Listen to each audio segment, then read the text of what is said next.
Friends, स्वागत है आप सभी का आज की इस वीडियो में।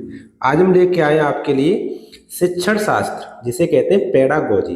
पेडागोजी के बड़े ही महत्वपूर्ण प्रश्नों को इस वीडियो में हम कवर करेंगे, जो आपकी सभी टीचिंग एग्जाम्स, जो महत्वपूर्ण टीचिंग एग्जाम्स है, सी टेट है, डी ट्रिपल एस बी है, और क्या कहते हैं आपका यूपी टेट है, और एस टेट है, सुपर टेट है, इन सभी परीक्षाओं में बार बार पूछे जाने वाले प्रश्नों को इसमें सम्मिलित किया है।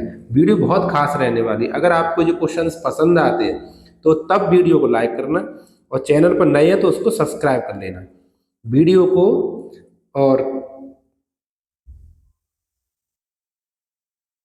बेल आइकन को प्रेस कर लेना, जिससे सभी वीडियो का नोटिफिकेशन आप तक समय से पहुंच सके। चलिए देखते हैं, स्टार्ट करते हैं। पहला प्रश्न है, देखो, निम्नलिखित में से कौन शिक्षा के अवसर में समानता, देखो, शिक्षा के अवसर में समानता की महत्वपूर्ण बाधाओं में से एक नहीं है, नहीं बताना है। बहुत ही महत्वपूर्ण प्रश्न है, देखो कई बार परीक्षा में आया है। आपको बड़े सटीक से आंसर बताना है इसका। ऑप्शन है हमारा, शिक्षार्थियों की आर्थिक स्थिति में अंतर। देखो, आर्थिक स्थिति में अंतर रहेगा तो ये बाधा बनेगा, हमें नहीं वाला बताना है। जेंडर असमानता, जेंडर में असमानताएं रहेंगी, लिंग भेद रहेगा तो भी बाधा बनेगी। सार्वजनिक विद्यालय प्रणाली, ये लगभग ठीक है, देखते हैं आगे। शैक्षिक संस्थानों के मानकों में अंतर, अगर शैक्षिक संस्थान है उनके मानकों में अंतर रहेगा, वो भी महत्वपूर्ण बाधा में आएगी, ठीक है ना। तो हमारा ऑप्शन क्या रहेगा, सार्वजनिक विद्यालय प्रणाली। अगर हमारा सार्वजनिक विद्यालय प्रणाली रहेगी तो ऊंच नीच, है ना, गोरा काला, है ना, लिंग भेद, कोई उसमें कोई फर्क नहीं पड़ेगा। तो इसी को कहेंगे हम शिक्षा के अवसर में समानता, ठीक है ना। समझ में आ गया। तो केवल यही एक बाधा नहीं है, बाकी ये सभी बाधा है। ओके, समझ में आ गया। नेक्स्ट क्वेश्चन, निम्नलिखित में से कौन बच्चे की भाषा क्षमता के विकास पर विद्यालय का प्रमुख सरोकार नहीं है। देखो, बच्चे की भाषा विकास की क्षमता देखनी है हमें, बच्चे की भाषा विकास की क्षमता में विकास हो, तो ऐसा नहीं वाला उत्तर बताना, नहीं होगा उससे, ठीक है।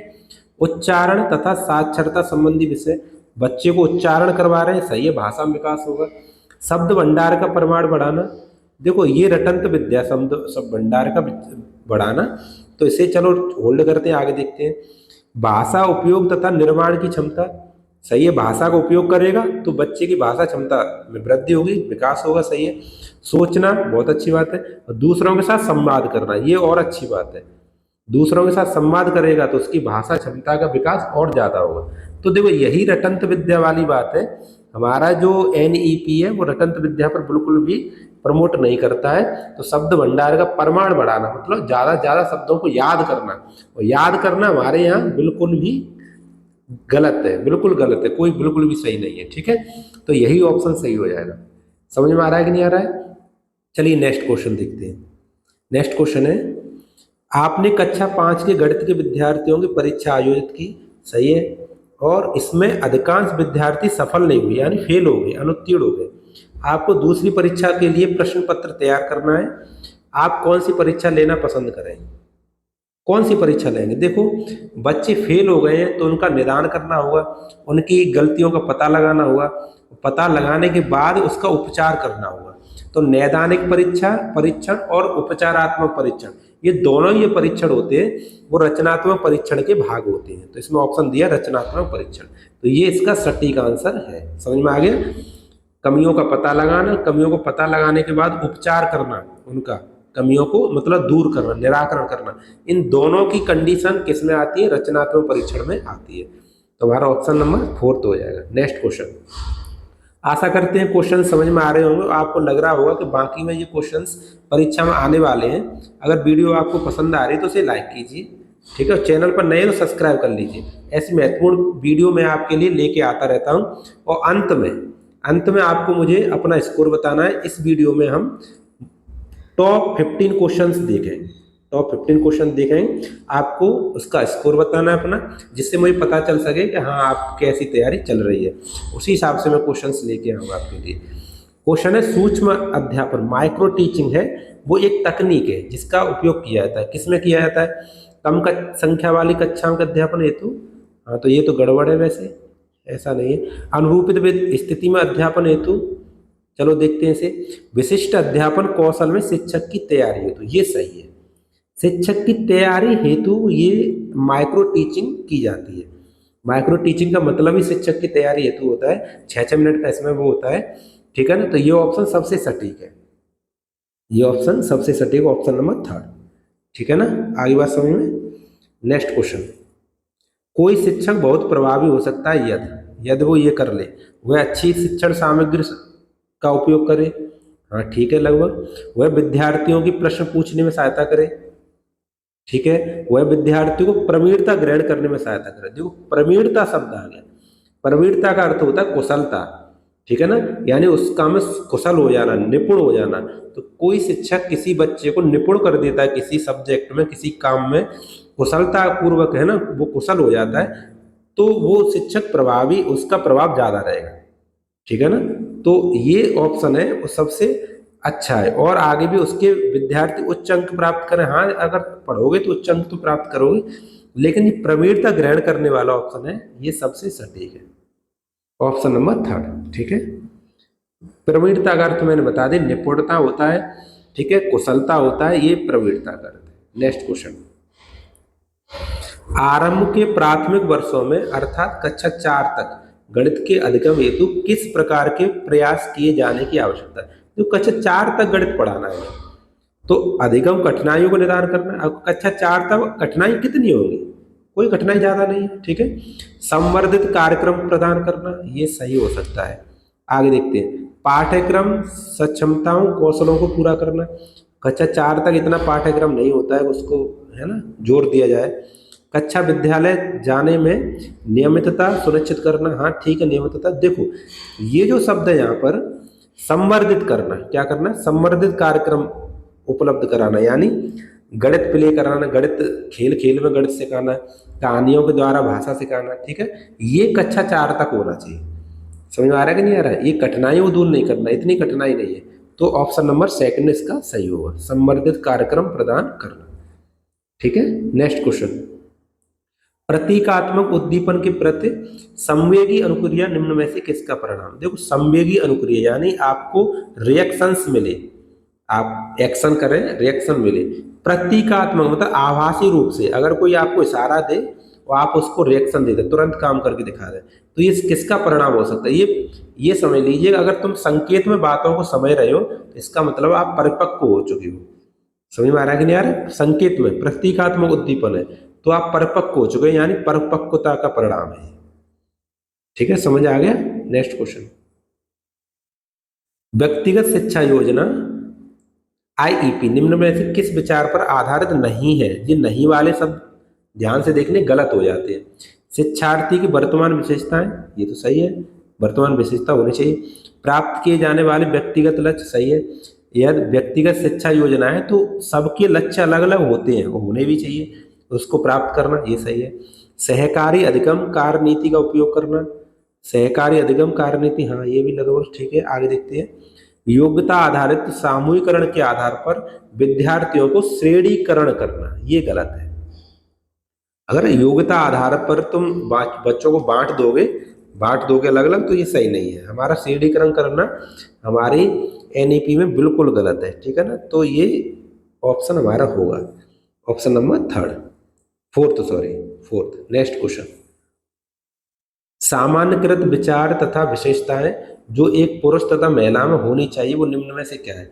देखो सामान्यकृत जो विचार विशेषताएं पुरुष महिला दोनों में होना चाहिए, वो बताना। जेंडर भूमिका, जेंडर की भूमिका, जेंडर समानता, जेंडर असमानता, जेंडर रूढ़ धारणा।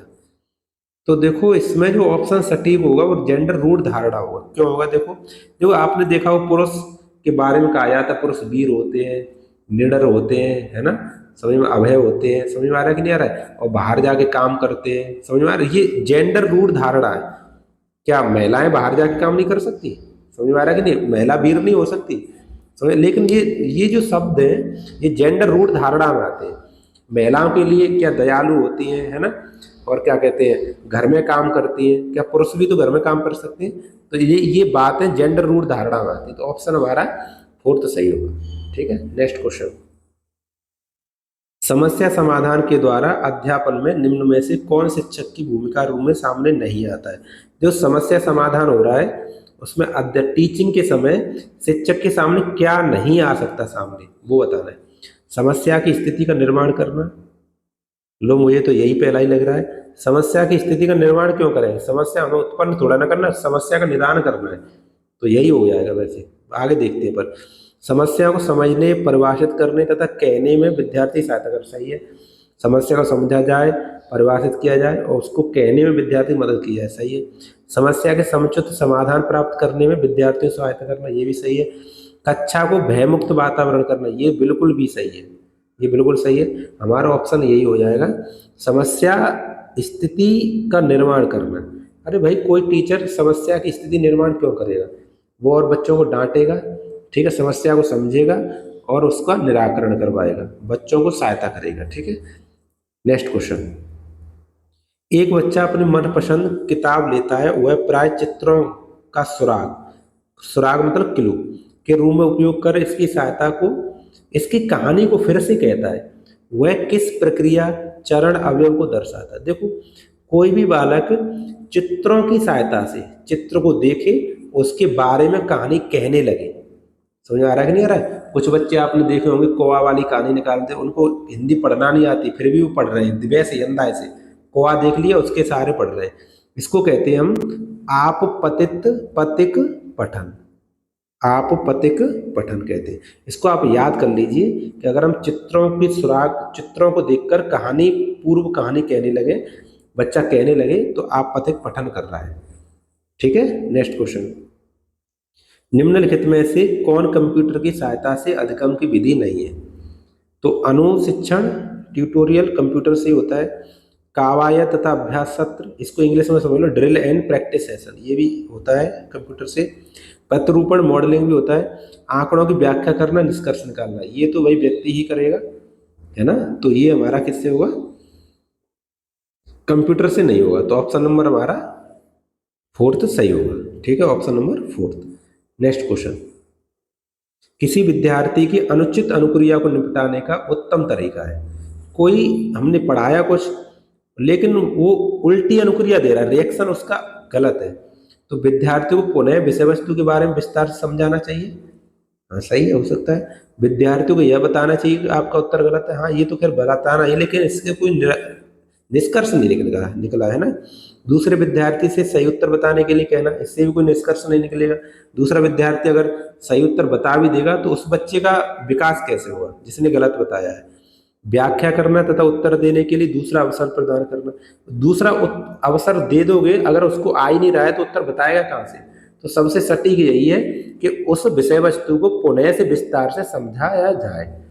सबसे पहले उस विषय वस्तु को अच्छे से दोबारा से समझाओ, उसके बाद प्रश्न पूछो।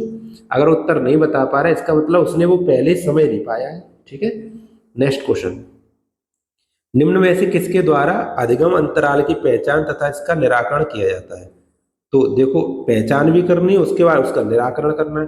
निराकरण करना है इसका मतलब उसका उपचार करना है, सीधा सीधा आंसर है, उपचारी अध्यापन होगा, ठीक है। नेक्स्ट क्वेश्चन, बहुस्तरीय स्थिति का सर्वाधिक महत्वपूर्ण विषय है।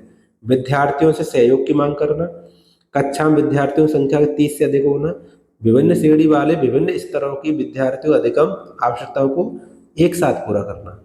देखो बहुस्तरीय स्थिति का सर्वाधिक महत्वपूर्ण विषय बताना है, तो जो विभिन्न श्रेणी हैं, विभिन्न स्तरों की विद्यार्थियों की अधिगम आवश्यकताओं को एक साथ पूरा करना है, ये सही है। ऑप्शन नंबर थर्ड सही हो जाएगा। समुचित अध्यापन, सामग्री, टीम व्यवस्था, हाँ होना चाहिए पर ये ज़्यादा सही है, ठीक है। ऑप्शन नंबर थर्ड ज़्यादा सही है। तो बताइए आपको 15 क्वेश्चनों में आपका स्कोर क्या रहा। अगर आपका शिक्षण कौशल है ना ये और क्या CDP कमजोर है तो आप मुझे कमेंट बॉक्स में बताइए। मैं प्रत्येक वीडियो में 15-20 क्वेश्चन, 15-20 क्वेश्चन की वीडियो लेकर आपका ये कवर कराऊंगा, ठीक है। जो करीबी पेपर है वो CTET है, CTET जुलाई में आने वाला है, और अपना DSSS भी आने वाला है, DSSS भी आने वाला है। इन परीक्षाओं को नज़र में रखते हुए ये क्वेश्चंस मैं तैयार करता हूँ। वीडियो बनाने बड़ा समय लगता है, 1-2 दिन लग जाते हैं, वीडियो बड़ी मेहनत से बनती है। तो अगर वीडियो आपको पसंद आती है तो लाइक कीजिए, चैनल पर नया विजिट किया है तो उसे सब्सक्राइब कीजिए, बेल आइकन प्रेस कर लीजिए, जिससे सभी वीडियो को नोटिफिकेशन आप तक पहुंच सके। अगर आपके भाई बहन, आपके दोस्त, यार दोस्त तैयारी कर रहे हैं तो आप इस वीडियो को उन्हें शेयर कर सकते हैं, जिससे उनका भी भला हो सके। ठीक है, भला